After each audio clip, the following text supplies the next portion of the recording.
Oh, 10,000 subscribers. Wow, that's a lot. Well, feels like it's been a while since we talked. And today, we're going to talk about cuties.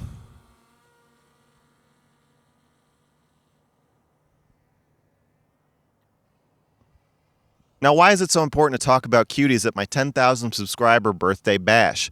Well, for a couple reasons. One, I know some of you are a little afraid that I'm going to go more mainstream or that I'll be seduced by money and fame and power and the ability to groom unsuspecting fans.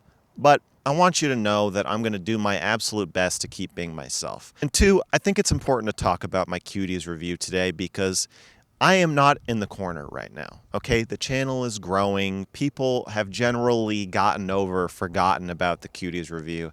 They don't really care. Occasionally, you get some new person who's like, are we all going to just pretend the Cuties review didn't happen? And I want to say to those new people, no, we're not going to pretend the Cuties review didn't happen because I like the Cuties review. I'm a fan of the Cuties review. I stand by the Cuties review. I stand by every single word I said, every little facial expression. Every time I licked my lips while I was talking about Cuties, I stand by it.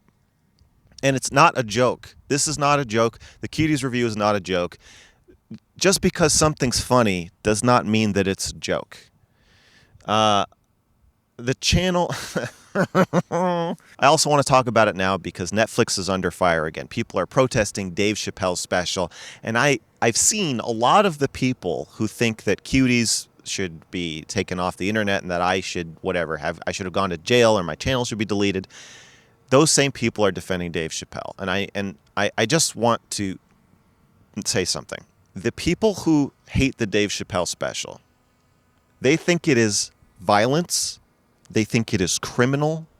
They think that it is taking advantage of a vulnerable population that needs help and needs protection. All the very same things that you think about Cuties, they think about the Dave Chappelle special. They are sure that this is not just a speech issue. This is an issue of life and death. This is violence. And in a society with free speech or a world with free speech, that's just how it's gonna fucking feel. Okay?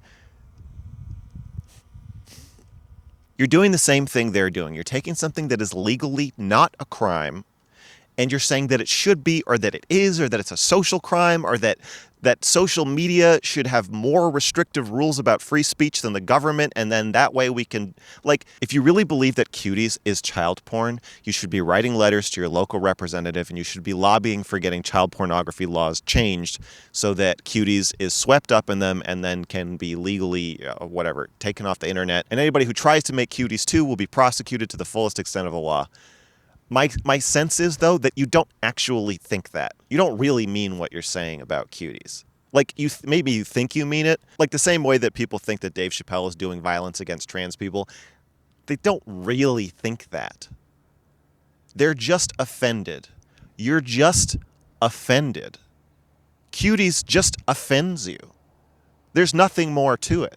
If you're saying, oh no, I'm not offended, I truly believe that this is illegal and that a crime is happening, that's what being offended feels like. Being offended is when somebody does something that makes you feel super bad and uncomfortable, and then you want to stop them from doing it. You want to shut them down. You want the government to shut them down. You want the FBI to kick their door down. You want a crazy psychopath to make death threats to them and find out where they live and kill them. That's what being offended feels like. Cuties just offended you. You're just a normal, boring person having a normal, boring experience that we all have of being offended. And that's okay. The problem I have with you specifically, is that you don't believe you're capable of being offended. You think you like offensive things because you think an offensive thing is just something that offends other people. Well, that's not what we're doing here at the fucking Mr. Girl channel, okay?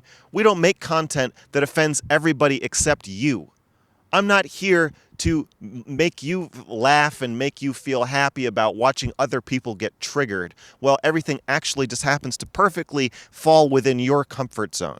We're going outside of everyone's comfort zones, including mine. And there will be the occasional strange viewer or fan who's like, I actually agree with everything you say.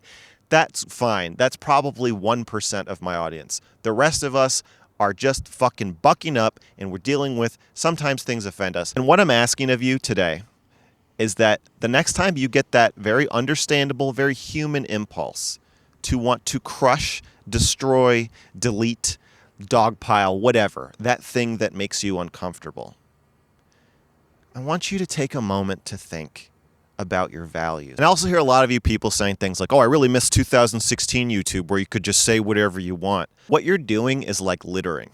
Every time one person litters, it doesn't make a big difference. And yeah, that person gets the relief of getting rid of their used yogurt container or whatever. But when everybody does it, it makes the world shitty.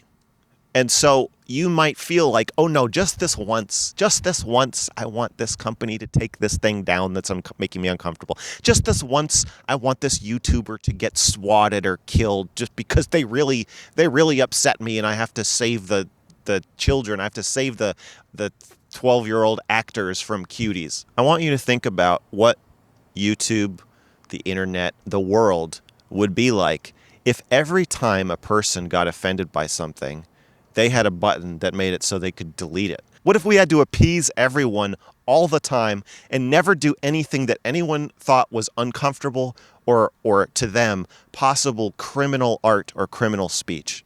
Because that's what YouTube will do. That's what all of these social media companies will do. They will appeal to the broadest possible audience for fucking money. So I actually want to thank YouTube.